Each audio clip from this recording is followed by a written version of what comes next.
I guess the reason why I agreed to do this with you is I'm tired of hiding it. I think that this is me. This is what is written for me. Allah has given me this. The fact that I have been given the opportunity to have the DBS operation, this is all from Allah. My name is Saadiqa Matthews. I'm a Quran teacher. I have a big passion for Tajweed. I studied Tajweed in Saudi Arabia. I got my Ijazah in Tajweed and Jazariya, the poetry of... I teach at a number of different institutes. I've been teaching Quran since 2002. I got my bachelor's in community services because I'm working with the National Zakat Foundation. I'm also a caseworker for the National Zakat Foundation. Parkinson's disease has many different stages, and most people that are older get diagnosed with Parkinson's disease, and I was diagnosed at the age of 44. So it was very devastating. At the time, we just decided, let's just keep it to ourselves. I guess it's because I'm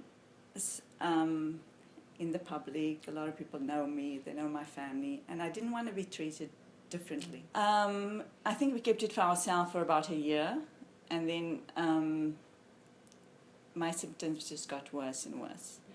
And with the symptoms getting worse, I was on more medication, and it was just getting harder and harder. So I was taking more medication to get through the day. And then on a regular visit to my neurologist, he suggested I go and talk to a psychiatrist. It's time I talked to somebody. After talking to the psychiatrist, it was clear that I then needed to tell my kids at least, and my parents. Telling my kids was the easiest because they were the most understanding. And my parents, I don't know why I kept it from them, because they started making dua for me. When I first got diagnosed with Parkinson's disease, I kept telling myself, you know, the doctors are always wrong. They're not always right. They could be wrong. Yeah. You know, there's no proof. There's no proof of this, and they're just trying these different medications on me. And knowing in the back of your mind that the doctors are saying that I have possibly a sick brain, I challenged my brain.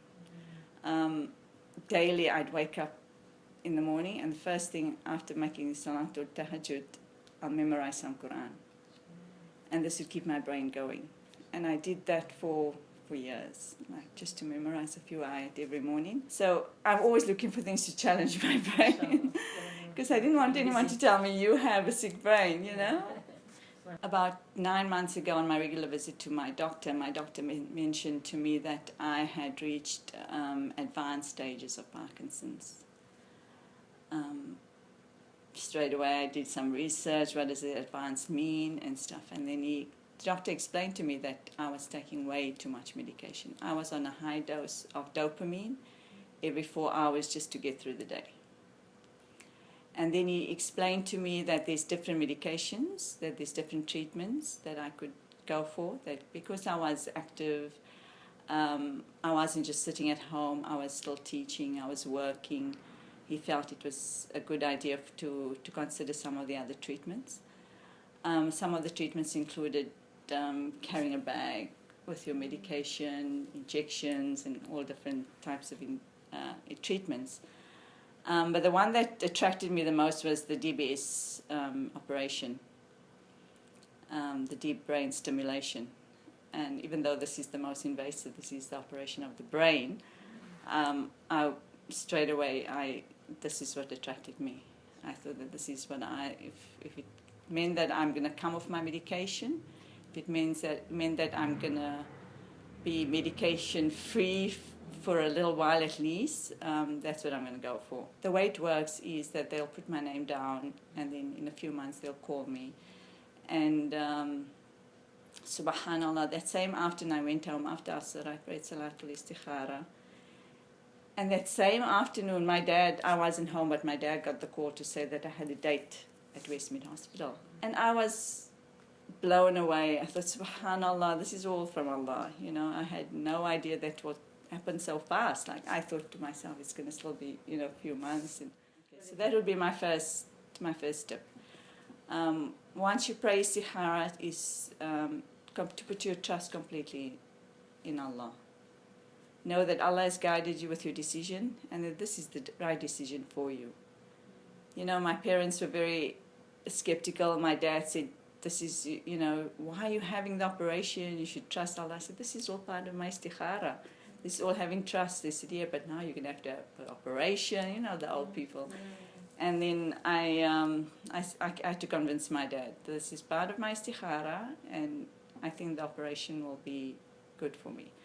And I don't think my parents really quite understood what I was going through, because I think a lot of people in the community, I hid it quite well. I hid my disease at my school. I hid it from my students. And I just, I went through my daily life with just medicating myself. And that would be my second tip. Yeah. Like, do not hide things from your close friends and your loved ones. It's better to tell as many people as you can, because ultimately everyone's going to make dua for you. I don't think there's anyone that's going to say, yes, she's got a disease. I don't think so. I think everybody's going to make dua for you, so don't keep it to yourself. Share it. And that's what I did at the time. I just started. I created a list of all my old friends from Saudi and from all my friends around the world. And I just started sending messages to everybody, saying, this is what Allah has given me, and make dua for me. And you yourself, be steadfast in your dua. And even though you feel like your duas are not answered straight away, Allah will eventually answer your duas. So alhamdulillah, I had the DBS operation. It's been 4 months since I've had the operation. I'm not completely medicated free. I'm on a very, very low dose of dopamine. And the last point I'd like to make is a friend came to visit me a few weeks ago because they didn't get to see me in the hospital.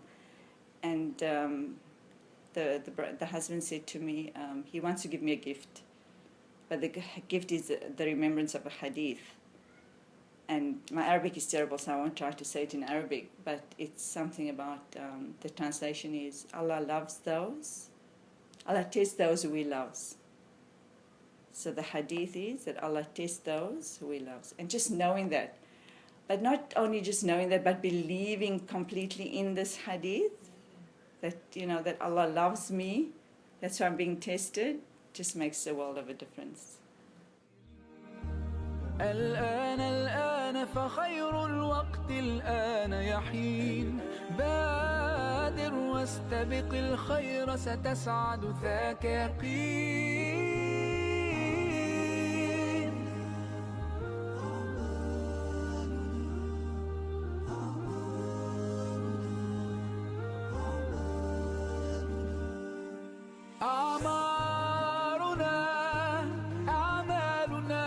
وبها سمت أسماؤنا نمضي وتبقى هنا أعمالنا وبها سمت أسماؤنا نمضي وتبقى هنا